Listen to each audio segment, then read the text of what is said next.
Hello students, welcome to Bal Bharati Public Inter College Digital Classroom, and this is class 5 Social Studies, chapter number 1. The name of the chapter is Earth, our homeland. Earth हमारा घर कहना चाहिए या फिर हमारी ज़मीन, ठीक, जहाँ हम रहते हैं।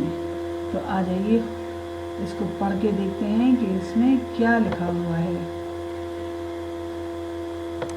Earth is our homeland. अर्थ वो जगह है जहाँ हमें रहने को ज़मीन है, जहाँ हम रह सकते हैं। It is a huge ball whose surface is made up of rocks, soil and water। बहुत बड़ी बॉल। अर्थ जो है बेसिकली एक बहुत बड़ी बॉल के शेप में है, और ये किससे बनी है? ये बनी है रॉक्स, पत्थरों से, सॉइल, मिट्टी से, और पानी से। When we took a look at the globe, we observed that a large part of the Earth's surface is covered with water। जब हम ग्लोब को देखते हैं तो रहने की जगह कम और नीली जगह ज़्यादा दिखती है। इसका मतलब अर्थ सरफेस का ज़्यादातर भाग पानी से ढका हुआ है। Water bodies know as the ocean, river etcetera. भाई वाटर बॉडीज़ नोन एज कौन सी वाटर बॉडीज़ हैं? तो जैसे कि वो ओशंस हैं, रिवर्स हैं, सीज हैं, ये सारी की सारी अर्थ के एक बड़े से एरिया को कवर किए हुए हैं। And land masses known as the continents combine to form the earth surface। देखिए अर्थ सरफेस का कहा जाए कि पूरा का पूरा अर्थ जो है कॉन्टिनेंट्स, मतलब बड़े लैंड एरिया से ढका हुआ है, जिनको हमने कॉन्टिनेंट में बांट दिया है, और साथ में रिवर्स, ओशंस से ढका हुआ है। ठीक है, आगे देखते हैं। Land covers 29% and water covers 71% of the entire earth surface. ये बात याद रखने वाली है कि 29% जो एरिया है वो लैंड एरिया है, और 71% एरिया पानी में ढका हुआ है। मतलब रहने के लिए कितने परसेंटेज एरिया है पूरे अर्थ का? 29% एरिया रहने के लिए अवेलेबल है, और 71% जो है वो किसके लिए है? वो पानी से ढका हुआ है। मतलब पानी में ज़्यादा एरिया है और रहने के लिए कम। तो देखिए ये कॉन्टिनेंट्स हैं हमारे। सबसे पहले देखिए North America, south America, Europe, Asia, Africa और ऑस्ट्रेलिया। तो ये नाम है हमारे कॉन्टिनेंट्स के। अब आ जाते हैं कॉन्टिनेंट्स के बारे में पढ़ने की कोशिश करते हैं कि हम continent. Huge land masses are known as continents. बड़े एरियाज को, बहुत बड़े एरियाज को हम कॉन्टिनेंट्स कहते हैं। There are 7 continents on the earth known as Asia, Africa, Antarctica, Australia, Europe, North America and South America. एक बार और देख लेते हैं कि कौन कौन से हैं। देखिए यहाँ पर सबसे पहले हमने क्या पढ़ा था? एशिया। तो एशिया ये है, ठीक है, एशिया ये वाला है जहाँ पर हम रहते हैं। हम इंडिया में रहते हैं, और इंडिया जो है वो एशिया कॉन्टिनेंट में आता है। ऑरेंज कलर से पूरा एशिया कॉन्टिनेंट आप देख सकते हो। उसके बाद देखिए अफ्रीका। तो अफ्रीका येलो कलर से बना हुआ है पूरा, इतना बड़ा लैंड मास है ना, ये पूरा अफ्रीका है। इसके बाद है अंटार्कटिका। ये पूरा अंटार्कटिका बर्फ से ढका हुआ लैंड मास है। इसके बाद देखिए ऑस्ट्रेलिया, इतना पूरा ये वाला ब्राउन जो एरिया है ये ऑस्ट्रेलिया लैंडमार्क है। उसके बाद यूरोप पर्पल कलर से बना हुआ है, ये पूरा का पूरा यूरोप है। इसके बाद आ जाइए north America, again with bright yellow colour. ये पूरा नॉर्थ अमेरिका में ऊपर तक का जितने एरियाज हैं ये सब नॉर्थ अमेरिका में आते हैं। और साथ में साउथ अमेरिका, यू कैन सी, ये भी एक अलग कॉन्टिनेंट है। तो टोटल कितने हो गए? देखिए काउंट करते हैं। 1 2 3 4 5 6 एंड 7।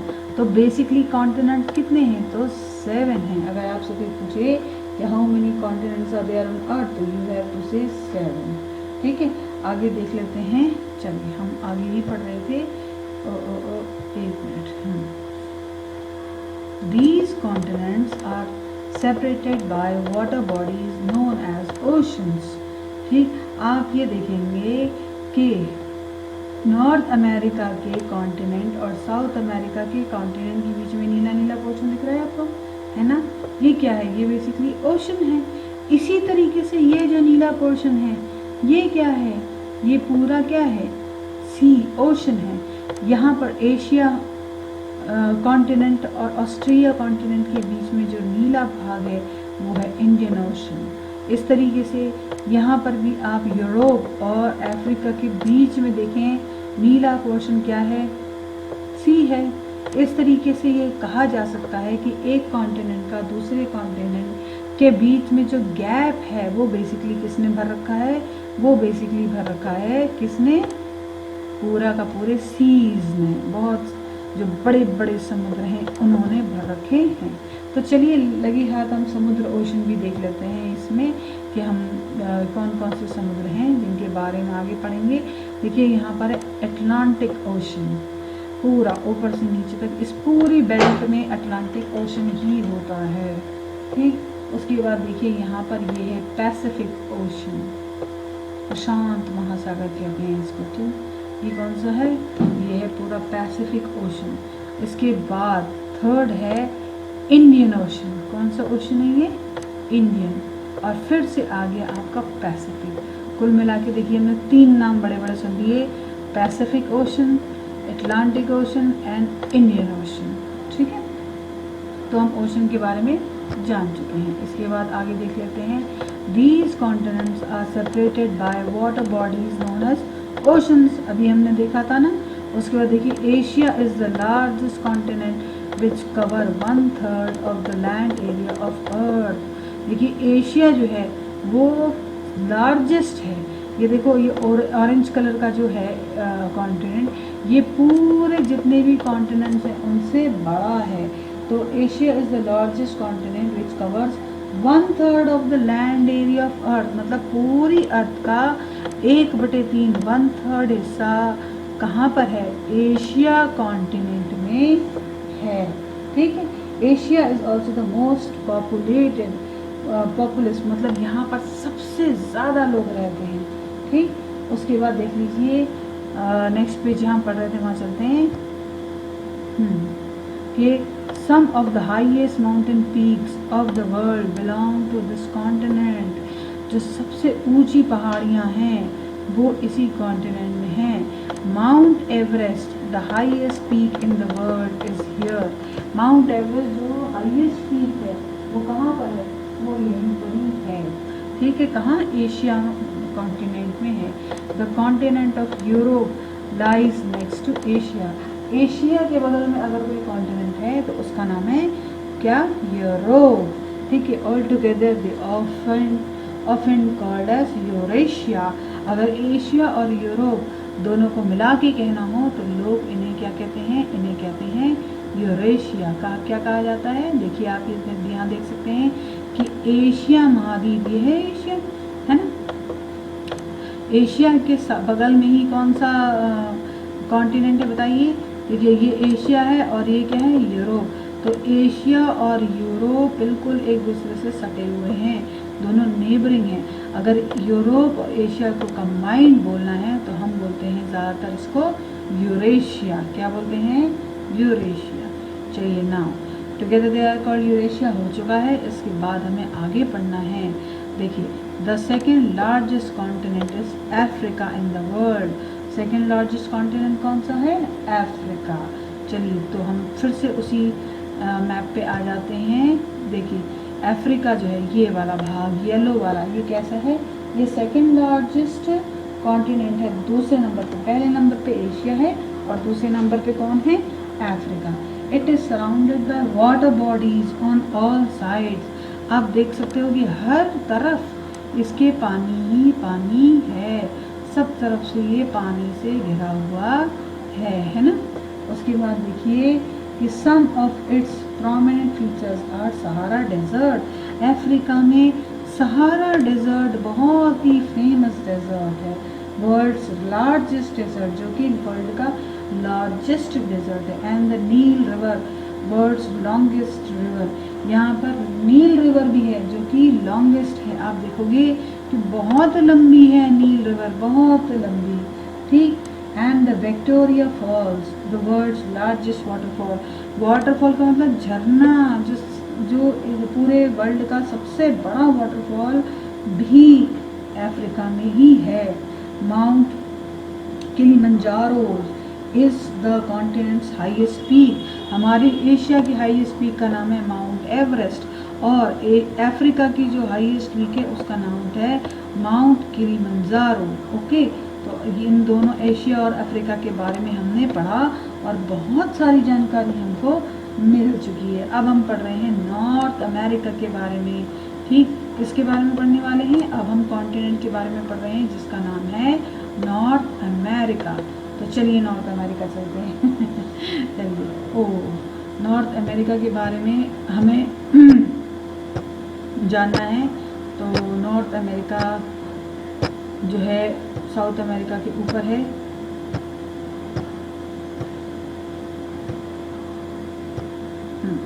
तो हम नॉर्थ अमेरिका के बारे में पढ़ रहे थे। आई एम सॉरी, ये डिस्टर्ब हो गया था थोड़ी देर के लिए। चलिए कोई बात नहीं, नॉर्थ अमेरिका के बारे में पढ़ रहे हैं कि north America is the third largest continent. कौन सा है ये? Third largest. देखिए ये इसको 1 नंबर दे दीजिए, अफ्रीका को 2 नंबर दे दीजिए, और थर्ड नंबर पे कौन है? थर्ड नंबर पे है north America sorry, is the third largest continent. This continent was discovered by Christopher Columbus. किसने बनाया था ये बनाया, इसको डिस्कवर किया था, ढूंढा था किसने? कोलंबस ने, ठीक है। किसने ढूंढा था? क्रिस्टोफर कोलंबस ने ढूंढा था इसको। अगर आप नाम याद रख सकें तो that will be very good. कि हु डिस्कवर्ड नॉर्थ अमेरिका? तो Christopher Columbus discovered North America. Okay, now let's move on. The isthmus of Panama connects North America to South America. देखिए नॉर्थ अमेरिका और South America के बीच में Panama, इथैलमस of Panama है जो दोनों को कनेक्ट करती हैं। फिर connects highest peak is mount McKinley. यहाँ पर जो सबसे हाईएस्ट पीक है, सबसे ऊंचा पहाड़ है, उसका नाम है माउंट मैकिनली। और the continent lie in the northern hemisphere. देखिए नॉर्दर्न हेमिस्फीयर इस तरीके से है कि नॉर्थ की तरफ को जो कॉन्टिनेंट है वो नॉर्दर्न हेमिस्फीयर में आएंगे, और साउथ की तरफ जो कॉन्टिनेंट है वो सदर्न हेमिस्फीयर में आते हैं। तो ये वाला जो कॉन्टिनेंट है ये नॉर्थ की तरफ आ रहा है, तो नॉर्दर्न हेमिस्फीयर में आता है। फिर the continent lies in the northern hemisphere. USA, Mexico, Canada are some important countries of these continent. USA आपने सुना होगा, मैक्सिको और कनाडा भी कहाँ आता है? नॉर्थ अमेरिका में ही आता है। ओके चलिए, now let's move on to the next topic and that is the South America. अब हम बात कर रहे हैं साउथ अमेरिका के बारे में। तो साउथ अमेरिका ये है, तो South America is the 4th largest. What is the number? See, Asia is the first, then it is Africa, and then it is North America, and the 4th number is your South America. So South America is the 4th largest continent. Amazon rainforest are the ones which are the thickest in the world are found here. यहाँ पर सबसे ज़्यादा अगर कोई चीज़ मिलती है तो वह है अमेज़न रेन फॉरेस्ट, मतलब बरसात के फॉरेस्ट, ठीक। और ये बहुत ज़्यादा घने हैं, बहुत ज़्यादा क्या हैं? घने हैं। फिर the Andes stretch from north to south in western part of the continent. North से लेकर अगर आप साउथ तक जाएं और वेस्टर्न पार्ट पर आ जाएं, ये है आपका वेस्टर्न पार्ट, तो एंडीज पर्वत जो है, एंडीज पर्वत श्रृंखला ये नीचे तक खिंचती है। बहुत लंबी पर्वत श्रृंखला यहाँ पर भी है। The Andes stretch from north to south in western part of the continent. Mount Aconcagua is the highest peak in South America, जिसको कहते हैं माउंट एकोनकेगुआ। ये सबसे सबसे बड़ा पीक है कहाँ पर, साउथ अमेरिका में, ठीक। और उसके बाद देखिए नेक्स्ट इज एंटार्क्टिका। तो Antarctica is the 5th largest, किस नंबर पे है ये, 5th लार्जेस्ट नंबर पे है। तो Antarctica is the 5th largest of all. It is known as the white continent, इसको सफ़ेद कॉन्टिनेंट के नाम से जाना जाता है। क्यों, because it is covered with snow. आप देखो ये हर जगह सफ़ेद सफ़ेद सफ़ेद है ना, तो ये क्योंकि हर जगह बर्फ़ से ढका हुआ है इसीलिए इसको बोलते हैं वाइट कॉन्टिनेंट, ठीक है। Because it is covered with snow which is permanent. और ये नहीं कि ये पिघल जाती हो कि सर्दी आई तो जम गई और गर्मी आई तो पिघल गई, नहीं नहीं, ऐसा नहीं है। ये 12 महीने, साल के 12 महीने और 365 दिन हमेशा यहाँ पर सफ़ेद बर्फ की चादर ही ढकी रहती है, जो कि परमानेंट चादर है, ठीक है। उसके बाद it is the coldest part of the world, world का सबसे ज़्यादा ठंडा पार्ट है ये, ठीक। यहाँ पर देखिए क्या कौन कौन से जानवर मिलते हैं, penguins, seal and whales and albatross are found here.